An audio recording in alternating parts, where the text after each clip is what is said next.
live from Black Pearl Studios. Y'all know I'm trying to keep this thing live. Let me get this Yeti out of here before I start screaming at y'all.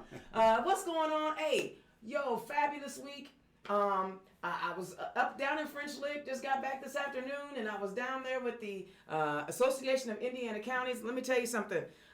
This organization is doing good things and bringing awareness to some of the issues around our state at the county level and how county elected officials have the opportunity, right, to improve and make the necessary changes in their communities. There were a lot of breakout sessions. I got to write a report for Deb Jenkins. Thank you, Deb Jenkins, for allowing me to go. That's my boss, the surveyor. Yes, the best ever. Anyway, she had another conference to go to. She was like, you're here, I'm there. And like there were a couple of breakout sessions that were, really, really awesome. And some of them had my head scratching. I'm going to leave the head scratchers alone because I didn't actually fill out a survey, so I at least would like to fill out a survey before I start commenting on it. But there was one really, really, really, really good breakout session that brought a lot of awareness to what's going on. I don't know if you guys know it or not, but a couple months ago, last month, I wrote an IBJ article about the rural-urban divide, and so there was a conversation about what our rural counties need. Something that disturbed me, and I think I posted it earlier today. The moderators asked, how many counties don't have a hospital? And too many hands went up. And to me, that is just like, it begs the question of, wait a second. I understand that these areas, these rural areas, are not very dense in population. But they have at least 4,000 people, I'm certain. In some of these counties, at least 4,000. That's how many our high school had when we were in high school. You know what I'm saying? 4,000 people, but that was right here in Marion County. There's got to be a way that we address some of the needs of the rural communities. And also, they talked about how Indiana's getting older in those rural communities. And there were 59 counties that are losing population. They're losing because kids, they grow up, they leave, they want to go other places, they want to do other things. Now, we already know Indiana as a whole has a crazy brain drain. We already know that. But at least Indianapolis is growing, and in the donut counties, and there's going to be growth in Indiana because of our urban areas. But we have to address those issues in our smaller counties, otherwise they will turn into welfare counties. And we know how much Republicans love that word, welfare, especially in those rural counties that are mostly Republican. So but again, for me, it's about humans, all Hoosiers. I want to make sure that every life is valued and taken care of. Like, for example, last year when my girl, Thomasina Marcelli, was running out at 46, she talked about how they were shutting schools down and primary students, 6, 7, 8-year-olds were having to ride on a bus one way for 2 hours. That's unacceptable. There are a lot of things that we need to be doing. So when you have, people leaving, that means there's less revenue coming in because there's less tax dollars coming in. That means it's less that they can do with the community. There was talk of, the broadband and what we need to do out there. Listen, I know y'all like, well, Dana, why are you worried about rural areas? I mean, you live in an urban area. I do. However, think about this. If kids are going to school and they don't have access to the internet, think of what kind of disadvantage that is for them as they begin to try to compete with those of us in the urban area. Not to mention the lack of diverse thought that the internet does allow sometimes. So now you have a group of people who are uneducated. I mean, the stats were crazy about the percentages of people who don't have a 9th grade education in our rural communities. It was just astonishing. But now you have, I don't want an uneducated citizenry. I don't care where they live, because when they're uneducated and they don't have knowledge, they tend to make really, really bad decisions. Really bad, that can have an impact on a lot of people. So, I mean, it was great. It was great to listen to those things, and I love the AIC conference. And thank you, Deb Jenkins, Madam Surveyor, for giving me the opportunity to represent you in French Lick. And I met some great people. I actually met some nice Republicans. I did. We went dancing. We did karaoke. We did all of that. There was some cool. Some of my closest friends are Republicans. Yeah. I ain't gonna lie like that. I can't do it. So, it was a great week, and I was really, really happy and actually just thrilled to be a part of such a part of it this year. Last year I was a volunteer. This year I got to partake in the breakout sessions and learn quite a bit. So you know me, I always got a little something to share with you all before we get started with our guests, and that was it. And just kind of, you know, go to the in.gov, the General Assembly website. They had a meeting on Monday that breaks down a lot of the information that I'm telling you now, because I guess they presented to a board at the State House about the needs in the rural community, broadband, you know, all that good stuff. Go check it out. Look, there's a video up that should be coming up soon, and that way you can hear for yourself. So there's always information out there to help Hoosiers, because you know I said I'm Indiana's own. I ain't Marion County's own. I ain't Monroe County's own. I'm Indiana's own. I want to make sure everybody has a chance to improve their lives in 92 counties. All right, check it out. Yo, this is a first on Turn Left, and I'm really excited about this. So don't take me corny. But my first guest, we actually went to high school together. So I've never had one of my classmates who A, is running for office. Hello, class of 88, North Central. And then is also on the show. And I'm about to embarrass him just a little bit. He doesn't know I'm going to do this, but I'm going to embarrass him. Miles Nelson was like the heartthrob of all the girls in high school. All the girls loved Miles. That's really sweet.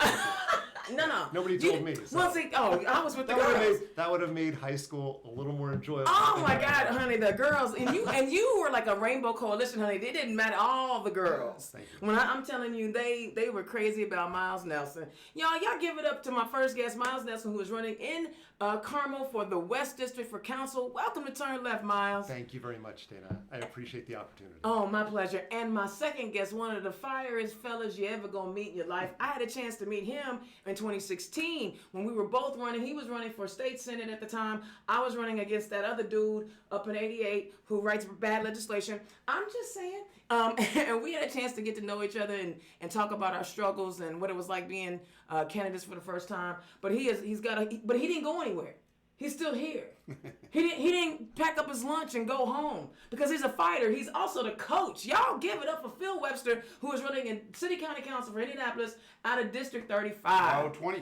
20. I'm sorry. 35 was the Senate. The Senate. Okay, my bad. 20.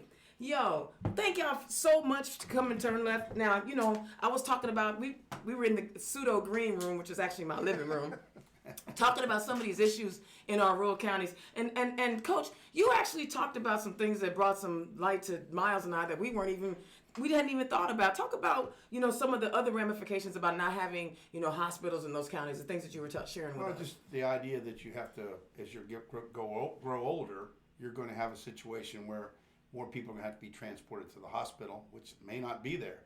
Now, with that rural community has an ambulance system or a healthcare system where the people are transported to the hospital either by helicopter or by ambulance, and that is a cost that they have to bear. That can be very, very expensive, and I don't quite understand why taxpayer that bought the ambulance and that trained the technician and pays the technician, they again charge an additional fee. So that when people can't afford that, that can throw a family into deep despair, absolutely, depression, and it leads to all kinds of things. So we have to make sure that the taxpayer, who is being taxed year after year after year, receives services from the government that they're paying for. And a lot of times the rural areas, and in some places in Marion County, yeah, we talked about that. Yeah, so that's my reason why I'm running, is that I believe that that in the southwest side, which would include the western part of Perry Township and the southern part of Decatur Township, for many, many years has paid their share of taxes, but has not received the services that downtown Indianapolis has received. Well, you hold on to that. We coming back to that. Miles, like I said, I know you. I know what high school you went to, but tell the people who you are and where you come from. So, again, thanks for having me here. That's my pleasure. Miles Nelson, I'm running for Carmel City Council in the West District. The West District is unique to Carmel. The reason why is because it has about a 20% diversity rate compared to some of the other areas. Less than 8% around some of the other areas. That's impressive, actually. So it makes it great. So I've knocked on now 3,000 plus doors. Whoa. I've met thousands of people. The number one issue in Carmel, at least in the West District, is the debt and how that is going to be affecting the residents. And they're worried about passing that debt along to their children. But where do I come from? I come from Indianapolis. I grew up at 52nd and Michigan Road. You were that close to me? I was at Fox Hill and Michigan Road. Oh. I did not know. Did you go to Grandview? No, they they bused us way out to Nora. Did they? Yeah. Oh, I'm sorry, I didn't get to elementary school. Yeah, 91st, but we both went to Northview too, didn't we? I went to West Lane. West Lane, that's okay. That's why we didn't Then go we to connected at North at Central. North Central, And we're yes. Panthers for life. It doesn't matter that you crossed over into enemy territory. You know, that 96th Street imaginary, line between Carmel and Out of my hands. So what happened was my wife, who's from Venezuela, and me being a Jew, we were looking for where to put our kids in school. So my wife was an anchor woman on Univision Wish TV, and I had a small little business, but we decided moving up to Carmel made sense for us. We wanted to be around a little more diversity, and lo and behold, Carmel answered those our prayers. And we love Carmel. We think the school system is great. We love hanging out. We love the parks. There's so much great stuff about Carmel. We've fallen in love, and it's our forever home. We're going to be there for the long term. All right, so I can't lure you back. Huh? Can't get you back home where you belong. I wish. In Marion County. And one of the interesting facts about Carmel is there's never been a Democrat to win office, city council. I've been told one time there was a Democratic judge, but there's never been a Democratic candidate for city council that has won, and there's never been a Democratic mayor, so I hope to be the first. And there's some other great candidates running too. Well, that's William Howard, Tigra McNear. Yes, absolutely. Great friends of mine. That's why I'm really excited about what's happening in Hamilton County. I know a lot of people think that Hamilton County is really, really red. Nah, y'all. Hamilton County is becoming more and more purple. And why is that? Because more people are moving out there. And when the population increases, guess what happens? It starts to turn left. That's right. So, and that's great. I'm glad that. So what made you step up, bro? You've been chilling with the wife and the kids. What's up? Life has been great in Carmel. There was a recent incident where there was a swastika painted onto a synagogue just about a block and a half from my house. And there was a great deal of solidarity shown from our Muslim brothers and sisters. All different faiths came to support us. It meant a lot to me. But my son then got into a fight at Carmel High School. Somebody had called him a derogatory term for Latinos, my wife obviously being Latino. And you know what? I felt like before I got the question from my children, like, Dad, what did you do? I decided to get involved. I love it. And so there are a lot of issues like that. That Carmel is a great place, but we still need to fight to keep Carmel the great city. And so one of the tenets of my campaign is to keep Carmel tolerant, welcoming, and safe for everyone. That's huge. When you tell me that your child, you looking at your babies, right? And they are like, you've said, okay, I'm going to sacrifice my time and become a servant. That speaks volumes. And also means that you're raising really good kids because they are seeing, right? They're seeing what dad is doing, and they will follow suit. Coach. Yeah. Tell the people who you are, where you come from. Well, I come from Pittsburgh, Pennsylvania. Oh. And that makes sense went now. to school in Tennessee and moved here to take a job in Indianapolis. So been teaching all that time in various different schools, mostly at Decatur Central High School. Okay. And coaching, and that's been about it. My interest in politics comes probably from my family and also from teaching government for many years. Yes, so, government was actually my favorite class in school. Well, there's the romance of government, and then there's the reality of government, and they're two different things. Yes. You watch these TV shows where the guys giving the great speech, and everybody's screaming and yelling and vote for him and blah blah blah blah blah. And that's really cool. And then you get into the reality of politics and go knock on those doors and see if you can raise us some money, and then maybe we'll give you a chance. And you know what? And that's been a reality check for me as of late. I'm learning to pick my battles and pick my fights because I recognize if I want to continue to do the work that I like doing, which is talking about our engagement in politics and more specifically the Democratic Party, sometimes I have to I can't really dive into that one right now. I'm gonna have to step back because I think it's participation is too important for me to sometimes my job in increasing participation sometimes outweighs, in my opinion, always having an opinion on everything. And that's what I get that. It can be frustrating. But that's why I said, humans, we're talking about humans. And no human is perfect. And, no politician is perfect. Yeah, but what's interesting is we're living in this technological world that doesn't allow the message of a politician to get out. Okay. For example, you remember the old guy standing on the back of the train giving a speech to people called the the stump stump. speech. Yeah. But where does the politician today? Where is his stump? Yeah. Think about this for a second. It's social media. Have I been interviewed by the newspaper? No.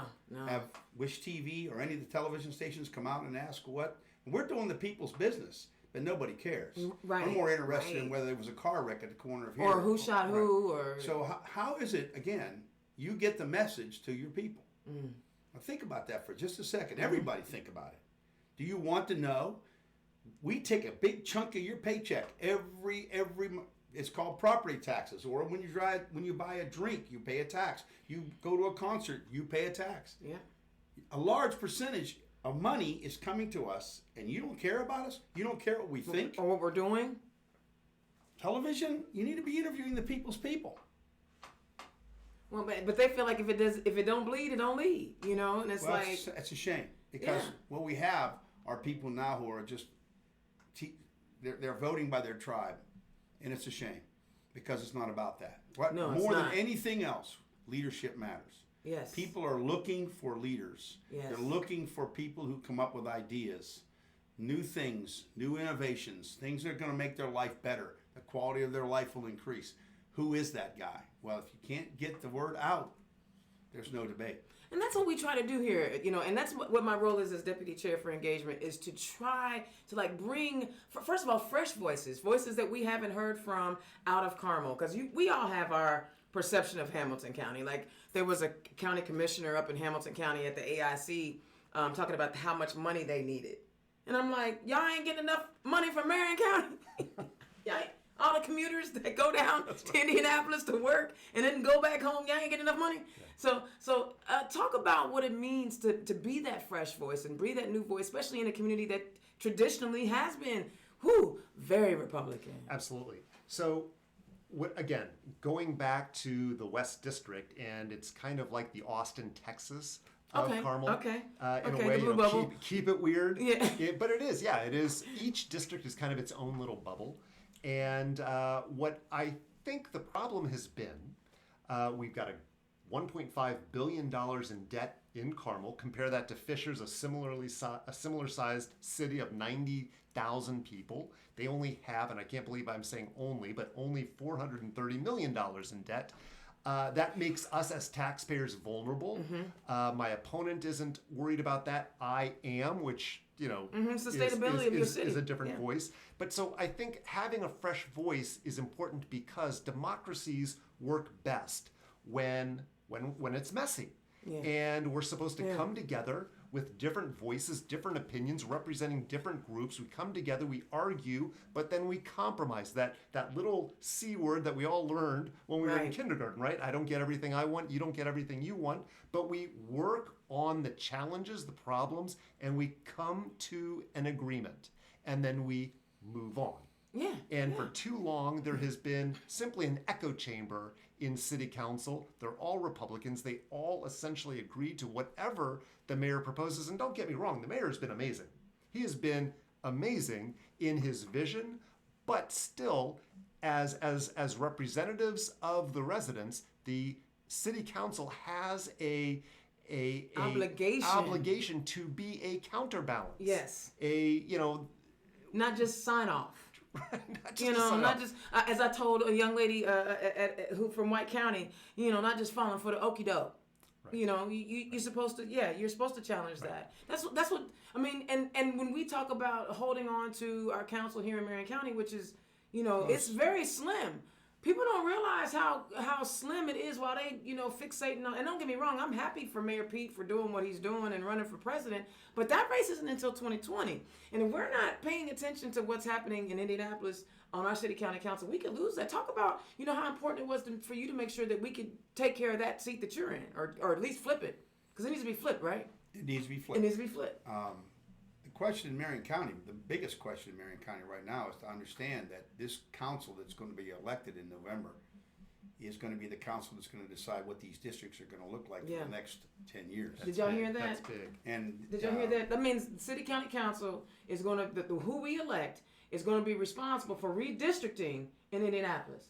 Y'all better hear this, man. Go ahead on. So if you think about that for a second, the political power that is going to be determining where the 1.2 billion or billions of dollars are going to be spent, who's going to get the benefit of that money, is going to be determined by whoever's going to be elected over the next 2 or 3 elections.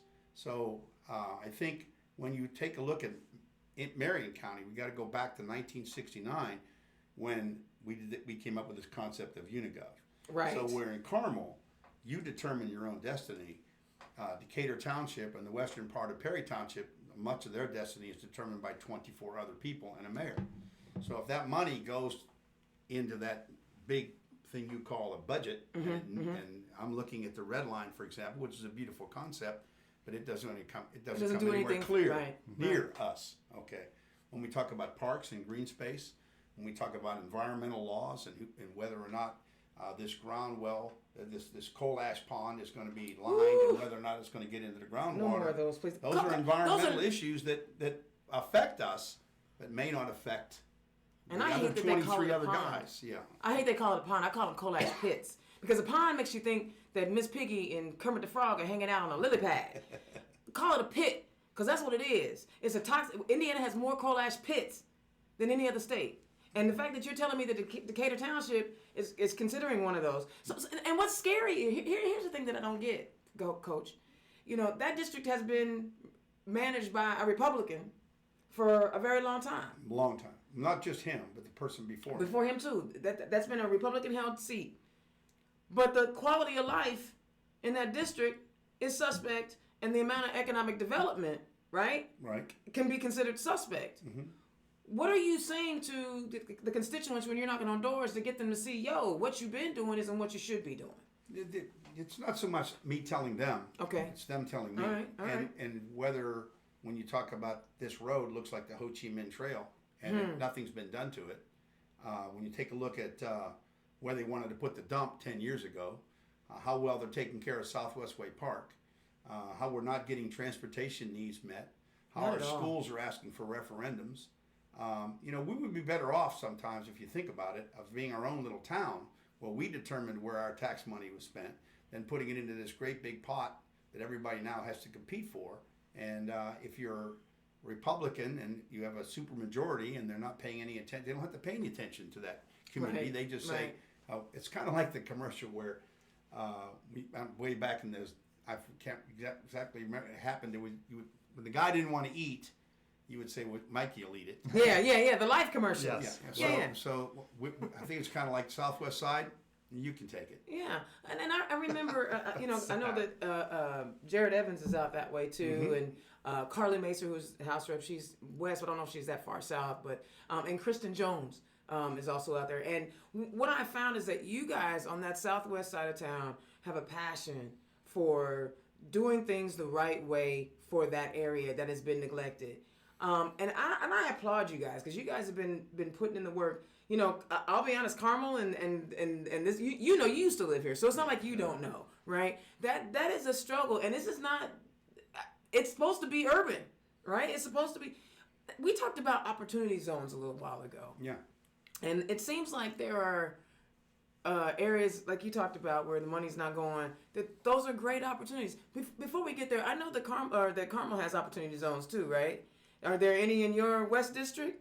Well, so the West District there is a commercial area, okay, but primarily it's a residential district, okay. Right? So Michigan Road, 96th to about 106th. Okay. There is some dense, dense commercial, but all in all, it's pretty residential. Okay. I want to encourage those businesses that are on Michigan Road. To stay put. I don't want them to go anywhere. Stay put. And I want them to be viable, and I want the Carmelites and people in Zionsville and the good people of Indianapolis to come up and support those businesses.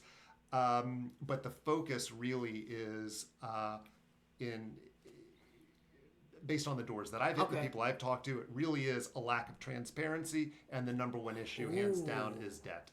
Okay, we're going to come back to that. Please. But, I want to get back to the opportunity zone. Why do you think the Southwest side has not been considered an opportunity zone? Because other parts of the city have been considered beforehand. I mean, we're wide open now. It looks like the lonely eyes will turn maybe to the southwest side. But that's not really the issue right now. The issue right now is the quality of life of the people who live there. Okay. And I think one of the things that seems to be missing in a lot of logical sense is what's happening to the schools. Like the school sits there in my district is probably one of the largest landowners. It probably is one of the largest employers. It has the most technology available to it. So why are we not utilizing it? Why are we closing the gyms so early? So our kids, instead of coming with guns and playing outlaw in our areas, why aren't they in gymnasiums where they can play basketball? Why aren't they ice skating? Why is there not an ice skating rink built in Decatur Township? Why is there not an outdoor swimming pool in the summertime? These are quality of life issues. There's no Indy parks with a pool? Not in Decatur Township. There's one in Perry on the eastern part of Perry Township. Okay. In my district, there's not an outdoor pool. That's an but there's a beautiful swimming pool in Decatur Central High School. There's a beautiful swimming pool in Perry Meridian High School. Okay. There's a beautiful swimming pool at Southport High School, and it's shut down most of the time. Why is there not a lifeguard there? I'm not going to accept the idea that we can't hire one because no one applies. Come on now, let them do what has to happen to get a lifeguard in there. Right, and that's actually a great part-time gig for a young lifeguard. I mean, that's what the Indy Parks does. They hire college kids to be lifeguards at the parks. They're not full-time employees, so it's not like you can't find lifeguards if you're not. But you're right. Open those pools up. Probably the second largest landowner is the Indianapolis Airport. Okay. It's an international airport. It's got 11 members on their board to make the determination on how to use their land that they have taken or assumed to. How many people from Decatur Township or Perry Township sit on that board? So you're okay. So now the new airport actually sits in Hendricks County, right? Right. So you're talking. But they own paying now that land is.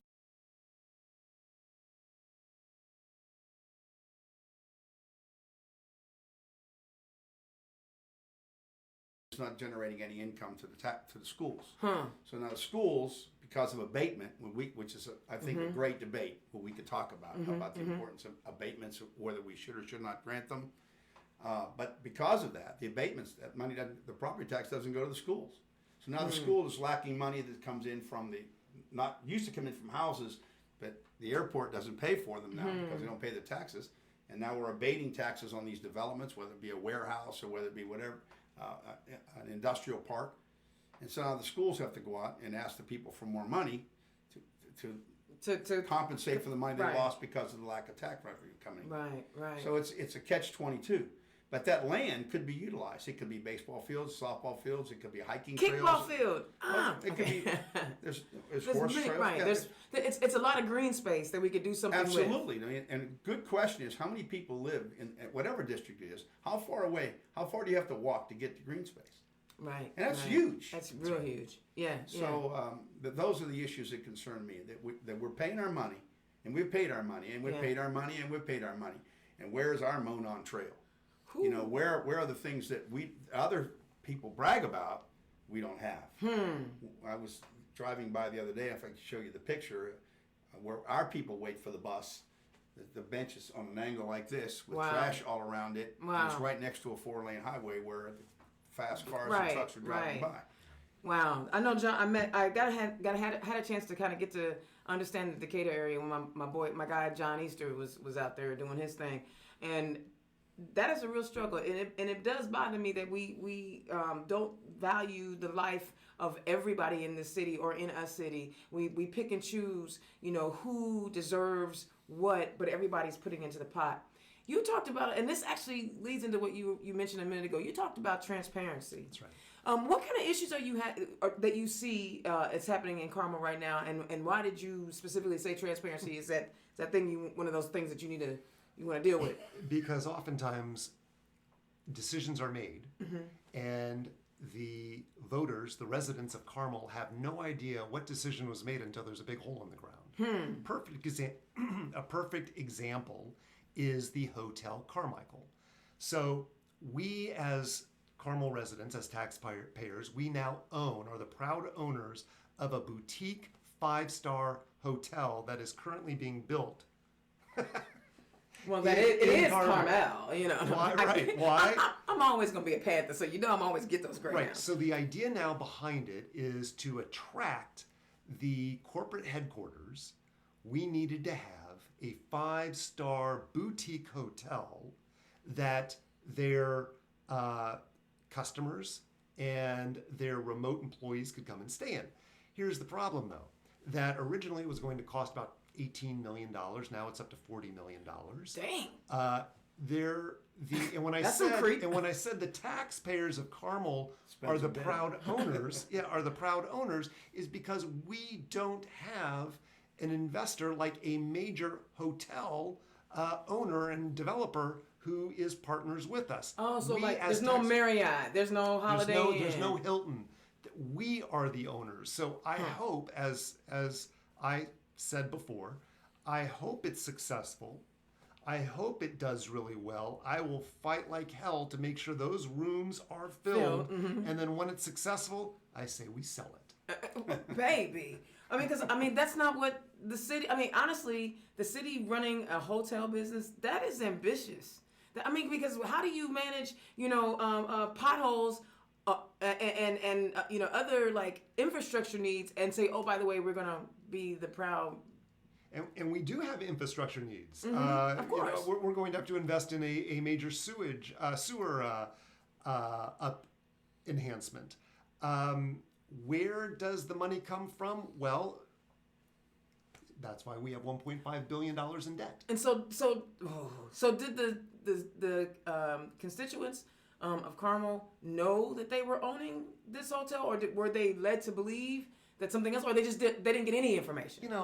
Frankly, I'm not really sure what we knew. Okay. That's the whole problem. issue with transparency, is that I don't really know what we knew as taxpayers. I'm not paying attention to that. Right. When I'm knocking on doors, some people know there's an election coming up November 5th for municipal elections. Right. Most do not. Some people know there's a hotel, Carmichael. Most do not. Wow. And so when I tell them we have now, as of today, $1.5 billion in debt, they didn't know either. Wow. And so it is a concern. I'd like to be able to be at least that mouthpiece. I want to be the ears and voice for the members of the West District, but I think we also need to do a better job as city councilmen, as city council people, to be the voice back to the residents so that they know. So I'm gonna be real honest with you. A lot of us who don't live in Hamilton County or Carmel or Fishers or Noblesville or a lot of the areas, we always assume that Hamilton County and their municipalities are flush. Because we know that it's the highest income per capita of any county in the state, and that they're the highest paying jobs in Indianapolis are typically Hamilton County residents. What do you mean you got over how much debt? $1.5 billion. You guys have $1.5 billion in debt with all of the revenue that you all get from just income tax. So we have we have some other concerns as well. For example, we have an annual operating budget of $140 million, and I don't know what best practices for a tier 2 city is, but we only have $30 million in the bank. And so I know as a business owner, and that's my background, I've owned and sold a couple of companies, and I currently own a company called American Opportunity Incorporated, or AOI, and I do executive search, so I help companies find their top leadership, but I also help them retain their key employees, and I help them strategize for things around the corner that they can't predict. Anticipate, yeah. And that is exactly what I'm worried about for Carmel. It's not if there's going to be a recession, it's when there's going to be a recession. And as I always tell people, don't be afraid, but let's be adults about this. Let's prepare. Let's make sure that we have, 75% of our annual operating budget in the bank. So when there are some slow times, we're ready for it. Right. And that's something, and see, I don't have a problem with the surplus. Like, we talk about the surplus at the State House is ridiculously large, though, and we want to take the money to fix pig barns. But you got to have rainy day funds. Right? And so it's probably surprising to our listeners to hear that you guys are $1.5 billion in debt. I know that in Marion County, we worked really hard to balance the budget. And it usually comes at the expense of us city county employees because we ain't had no raises in a long time. But when you think about our Marion County budget and transparency, what are the things that you hope to bring to it? I know that wasn't one of your topics that you were bringing up, but what do you hope to bring to it? Just the idea that the money is being spent based on the quality of life of people and not the enhancement of Somebody's pet project? multi-million-dollar corporations. I don't quite understand why every time the Pacers are unhappy, we have to run and jiggle money in front of them in order to make them happy. Or if the Colts want to threaten to leave, or a corporation. I heard you say earlier, and I think this is really important for people to understand, there are 5 or 6 major universities that create quite a bit of research. Dollars, we have interstate highways, 5 or 6 of them running through here. We have an international airport. We have a Purdue Research Center on the southwest side of town. Why are we giving away taxes to these people? If you want to live here, do you want to be a good member of our community? Do you want to make sure that your employees' children have a good quality education? Are those things important to you? Then yes, you're welcome to come here. We'd love to have you. But you want only to come here if we give you things? No. Well, that's been the carrot. The carrot has always been, we're bringing this many jobs. And when I bring this many jobs, it's going to create this kind of revenue because you're going to have this tax base. And so that's the dangle, the carrot that they dangle when they talk about these abatements. I've heard it a gazillion times, especially when we just gave Lily an abatement. I mean, we just gave That's Lily, unbelievable. We just gave Eli Lilly's an abatement. And when you talk about the sports teams, honestly, they have more season ticket holders from the donut counties, right, than they do actually from Marion County. But only Marion County is footing the bill for those sports teams. Because most, if you look at the urban areas, a lot of people can't afford. That's right. Those. I know I can't. I know I cannot. I can't. I have a full-time job, have my own car, my own condo, but I can't afford season tickets. So I mean, there needs to be. I would like to see some shared shared responsibility on some of the things that we're talking about. But that's just me on a rant. Sorry. So yeah. But think what your rant is well taken. Think about the future. Look to the future of this city. Yeah. And we do have a major league football team here. Mm-hmm. We have a major league basketball team here. We have a AAA baseball franchise. Team. We just have a major soccer. Yep. So you should want to move here. Yeah, we got 2 basketball teams. Don't forget about my WNBA girls, my Fever girls. That's right. I love it. Hey, I was actually thinking about the Fever. It was that other team. It's the year of the woman. You got to give it to my Fever. And so what I'm hearing from both of you guys, and I'm loving it because you guys are actually coming from really, really diverse districts. I mean, very differing districts. But what you're hearing is that we all need to be accountable to the taxpayer. That's what I'm hearing. You're saying, I want more transparency because, as a taxpayer, where is my money actually going? We're paying in and I don't see any services. Mm-hmm. And that's what people need to understand what the role of your counselor is. First of all politics are local, people. All politics are local. And you have 2 guys who are running in their district saying, I want to make sure the people in my district understand when they put money into the pot, that the pot reflects what their needs are. And that's exciting stuff. That's exciting stuff, and I love that. So when you're... That's a basic civic lesson. Well, we don't teach that anymore, honey. Right.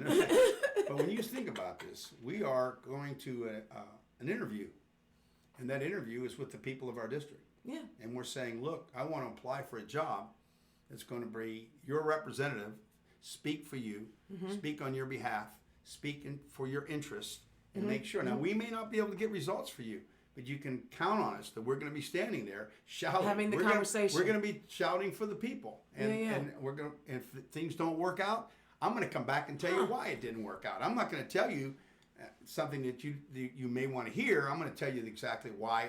And a lot of times, Indianapolis, I don't know about Carmel, is being held hostage by the state legislature. It's one of the reasons why I ran for the Senate. Yes. This is a home rule state, and because we don't teach this maybe in civics, we are terribly controlled by a government that is controlled, Yes. supermajority in the House, Absolutely. a supermajority in the Senate, and they kind of smack the cities every time we try to do something progressive. And they make it specific to consolidated cities, so they know what they're. I mean, when they removed the at-large seats, because Who did that? The State House. Who did that The again? State House. Uh-huh. The State House. Indianapolis is the only place where they don't have at-large seats, because in the midst of their redistricting, okay, they were like, okay, we just drawn this map so that we can possibly get the majority.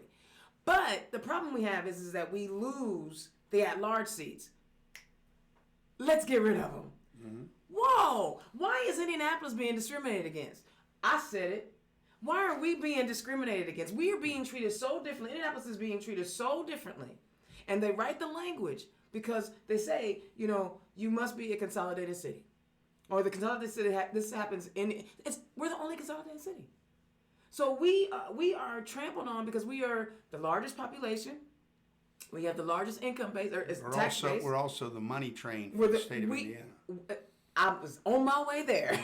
We generate the revenue for the state. The direction of Indianapolis is the direction of the state.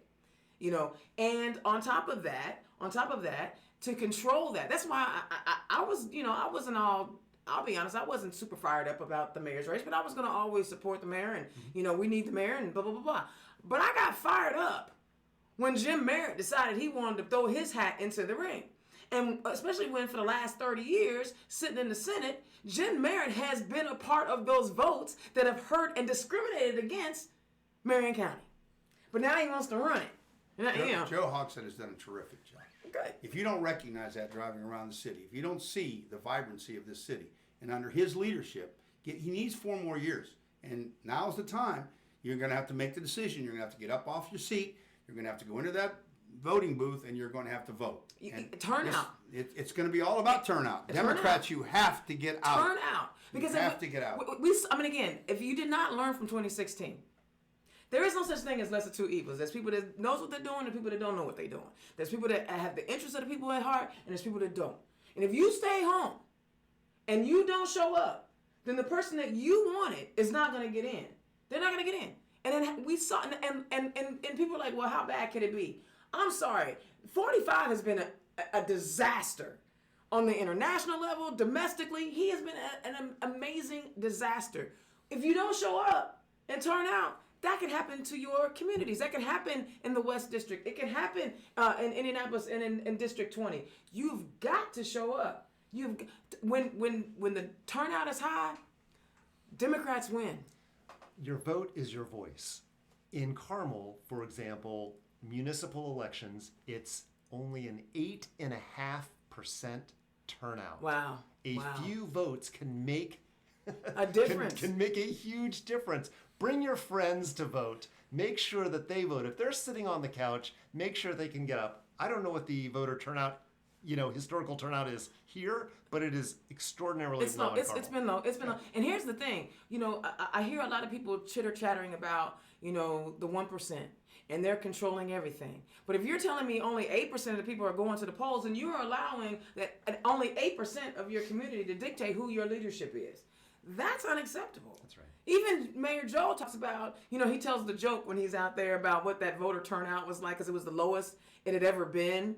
And he talks about how he received over 54% of the votes or whatever it was, but that was 54% of 12% or something crazy like that. And it was like, it's a small number. Mm-hmm. So how do you complain, right, about the 1%ers and what they're doing and the elites and all of that, and you stay home and you allow only 8%, 12%, 15% of your citizenry to decide who your leadership is? Come on, chime in. One of the things that I'm concerned about is this tribalism. We have to solve this problem. We have to solve the problem that I'm going to hate something because it came from a Republican, or I'm going to hate something because it came from a Democrat. We've got to start looking for leaders. One of the things that I know is growing up as a kid. There were the Kennedys and there was the Eisenhowers and there were guys that I looked to for leadership. We don't have that anymore.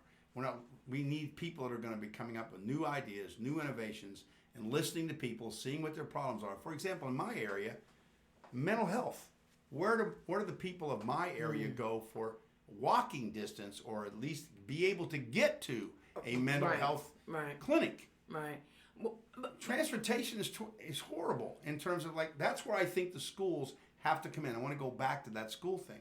We've got to open up these schools. For example, why are the schools not open for classes for adults? Whatever happened to adult education in Marion County? Where does a person go? I don't know.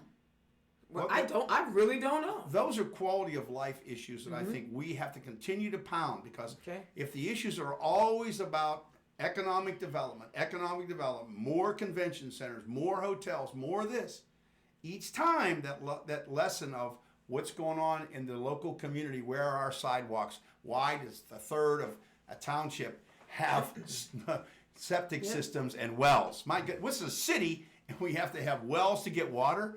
Come on, this is the 21st century, right?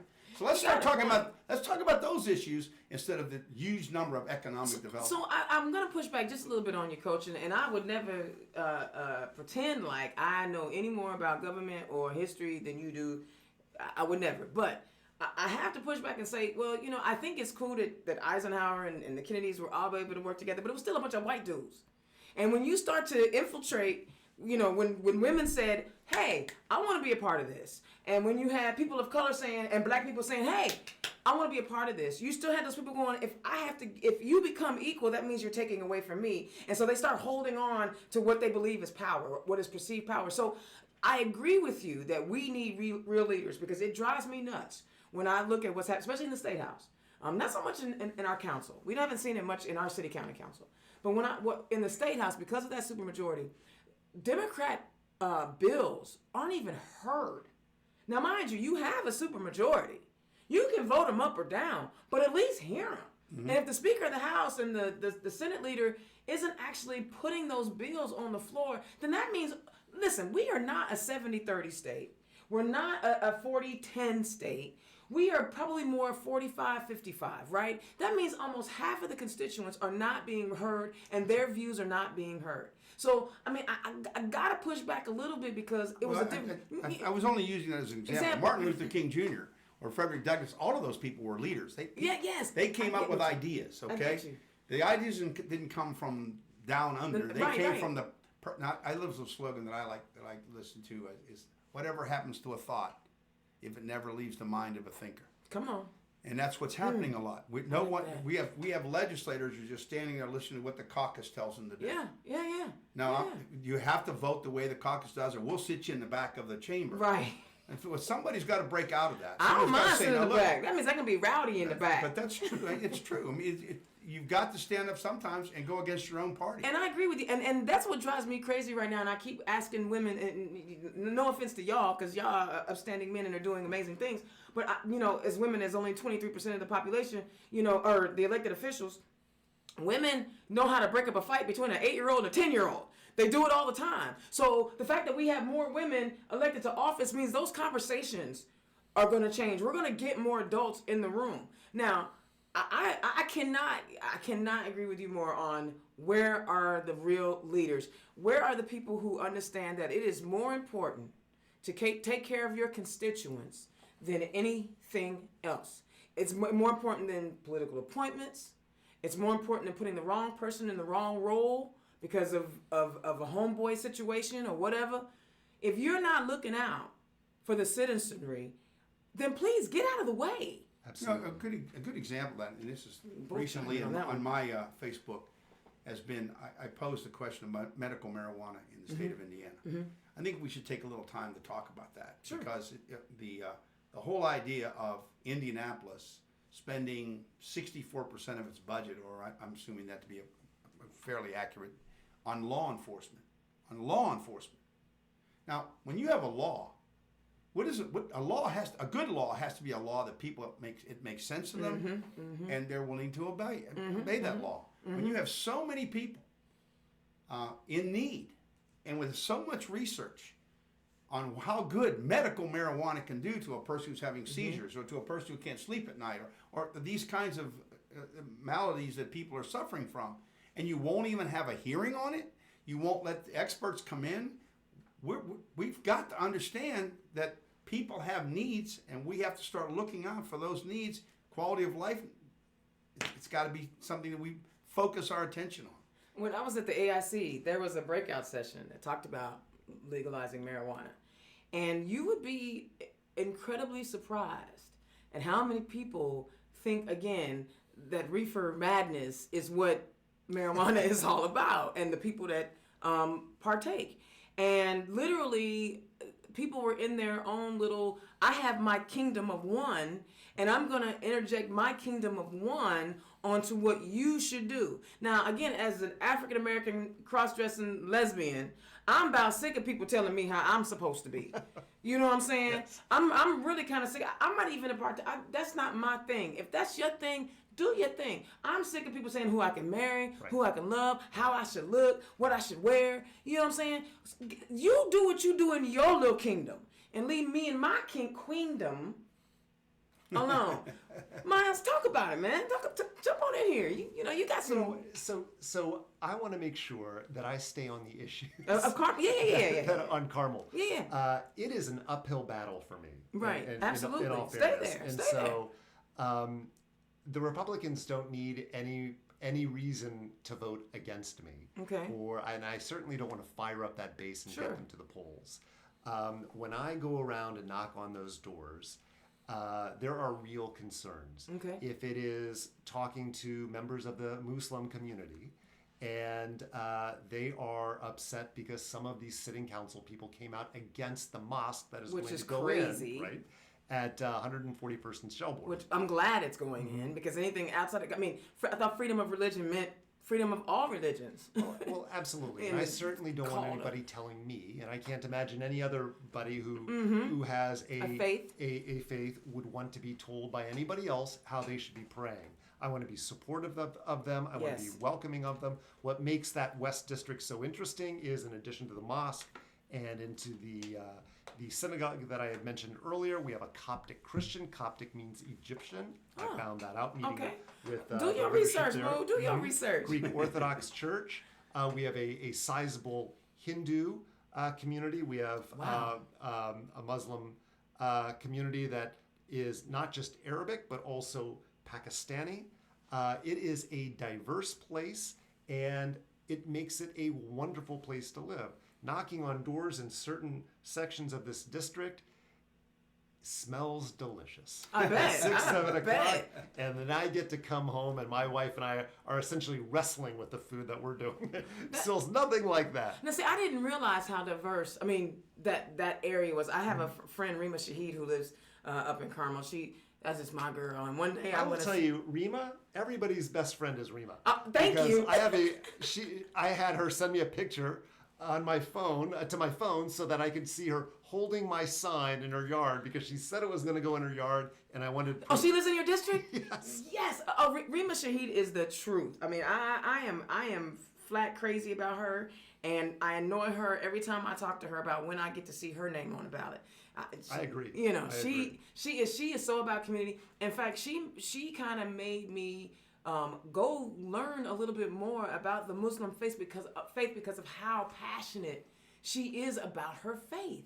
And when somebody is passionate about something, you just want to soak it up. Like, I want to know. I want to know what makes you feel that good. If it makes you feel that good, I want to know what it is. I'm not afraid of it. It don't make me nervous. And I think that's cool that I didn't know the West District was that diverse. So what makes us different is what makes us better. What makes us Right. different is what makes our community stronger. And a diverse community is a community that I want to be a part of. And for too long, I don't think Carmel had that. Right. And I want to Not when we were in high school anyway. That's right. That's right. And I want to make sure that, one of the questions when we had the debate for the League of Women Voters, and the question was, what are you going to do to encourage more diversity? And my opponent said, I think we're diverse enough. Look on this panel. Look on this forum here. We have 2 African Americans, and I happen to be sitting next to a Jewish man. And and then I made a joke. Oh, the cat's out of the bag. Yes, I'm a Jew. I'm married to a Latina, and my kids are confused. And everybody laughed. But the 2 African Americans and the Jewish man she was sitting next to are the Democratic candidates. Yes. And yes. so it is just a way of thinking that no longer best represents what Carmel's becoming. And it's not anything to be afraid of. It's something to be excited about. Embrace. Right. I mean, we have to. See, I hate. It drives me nuts when people say, "Well, I don't see you as black, or I don't see you as gay, or I don't see you as." Wait, whoa. That means you're dismissing parts of me that are important.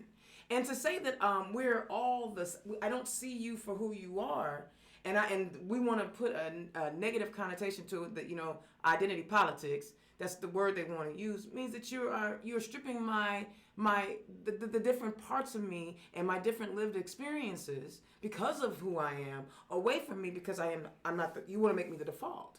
And I think that it is so important, as you talk about addressing all the needs of these different communities in the Carmel, where traditionally, there hasn't seen that kind of diversity. And you guys have to catch up. You're gonna have to catch up. Or you're gonna get left behind, or you're gonna feel again like we're taking something away from you. When we talk about equality and diversity, some people feel like, oh, if I have to give something up to another group, that means there's something less for me. And it's not like that. Another issue we have, and it's not just in religious diversity or racial diversity, it's also in generational diversity. Mm-hmm. Okay. So one of the challenges we have in Carmel is the lack of affordable housing. Yeah, well, that seems to be the theme of this last month for me. Okay. Affordable housing. Go for it. Go for it. So what's happening is, again, one of the questions in the League of Women Voters candidate forum was, how are we going to attract more millennials? Well, the problem is that millennials aren't going to be moving to Carmel, Indiana if they can't afford to live in Carmel, Indiana. Right. But the same holds true with, our more mature generation that have they're an absolute asset to any community, right? Right. I mean, we can boomers. I hope so. Learn. Yeah, boomers. And they are. And so the problem is, because they're becoming fixed incomes, they no longer have these individuals who built homes in the late 80s, early 90s, let's say, and those homes have appreciated in value. But the problem is, they can't now afford to sell that house and buy a house because the median home value now is higher than what they can sell their existing home for. Wow. So and then the affordable housing that is now going up all over the place is a condo, and it has 2 flights of stairs. Well, I know my mom, who is 76 years old with Parkinson's, is not going to be walking up 2 flights of stairs and be happy about that. Even though that is maybe affordable for her, she's not going to be wanting to live there. Right. So she's going to continue to stay in Indianapolis, which is great, because I'm a reason for you to come home. Right, reason for me to come home.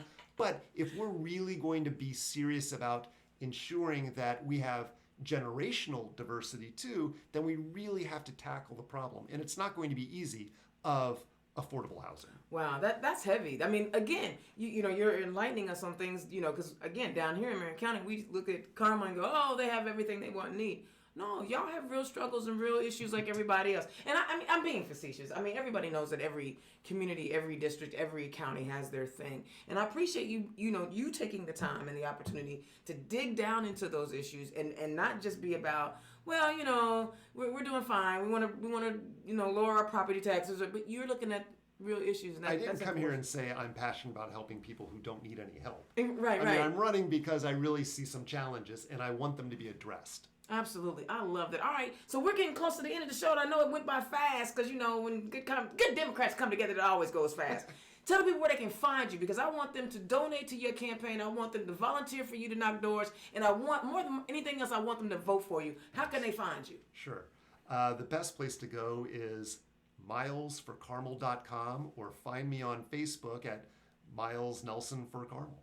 Excellent. And are you having any fundraisers coming up? Yeah, we have a few. So the big one, and we've been having them, the entire time, but the big one is going to be in the village of West Clay on the 15th of October from 4 to 7. It's a meet and greet. I encourage you all to come out. Bring your checkbook. And when are you canvassing again? I canvass every evening. So y'all need to find my man. He's canvassing every evening. So if you're in the West District, you're in Carmel, you want to see a Democrat on your city county council, find my man Miles. Get on board with his team. Help him out. He needs it because it is Carmel. He's gonna need the help. Coach. Yeah. Tell the people where they can find you. You can find me out on the west side, southwest side of Indianapolis almost every day. Okay. Please friend me on Facebook, and I'll be more than happy to link with you. And I'm out canvassing every day, so you give me a shout, and you get you in a neighborhood. We'll knock on some doors. I like to finish by saying that my concern is we have to keep hope alive. Absolutely. And we have to have that I have a dream. Absolutely. And I think the last 10 years has been a real challenge to that. It's easy to stop dreaming. It's easy to allow hope to die, and you can't do that. No, we can't. represent that hope for you. We represent that continuing battle where we are going to go to the polls and we're going to try to win, and then we're going to go to that whatever it is, whatever elected office we're going to take, and we're going to fight for you. And that we're going to keep that hope alive, and we're going to keep those dreams coming. Okay, so Okay. contact me, give me a friend request. You raising money? Where you raising money? I have no money. I don't have any money. I come all the money as I have is pretty much I've raised it myself. Okay, all right. So where can we donate? Just Phil Webster. Okay, and, all right. On Facebook, and All I'll right. get a hold of you. Okay. All right, that's perfect. So, And I think we have what's that blue thing? Act Blue. Act Blue. All right, so Act Phil, Blue. you are on Act Blue. Yeah, Okay, yeah. and can they find the link to Act Blue on your Facebook Yes, page? they can. Excellent. And do you have Thank any? you. I think that technology. I'm one of those. I'm one of those post. I don't have much. We got Technology you. and I do not Listen, sync very I'm well. here for you, bro. All right, baby. You got the knowledge and the experience of history on your side, and I'm not calling you old, but I'm saying those lived experiences are invaluable. It drives me crazy sometimes that we've turned ourselves into a disposable society, where there are other cultures where they value the leadership and the knowledge and the wisdom of our elders and our seniors and our our sages. So you don't worry about that new technology. I just need you to keep preaching to folks and mentor some of these young folks on civics. You were a government teacher. So that means you have more value in your little pinky than some of these people who are tweeting every day. Okay. So don't you worry about it. You got friends like me that can help you with technology. I got you, bro. Oh. Now, and are you doing any fundraisers? I do have to ask that. No. Okay, all right. I just want to make sure because I want people to get out there to help him knock those doors in Decatur County. Make sure that are you guys doing any phone banking? We have people doing it for us. Okay, all right. Yeah, we have people. All right. If you're not the door knocking type, go find these folks so you can phone bank. There's many, many, many ways that you can get involved. Now, before I let y'all go, please understand, you have to the end of this week to take your behinds online and get registered to vote if you have not done so.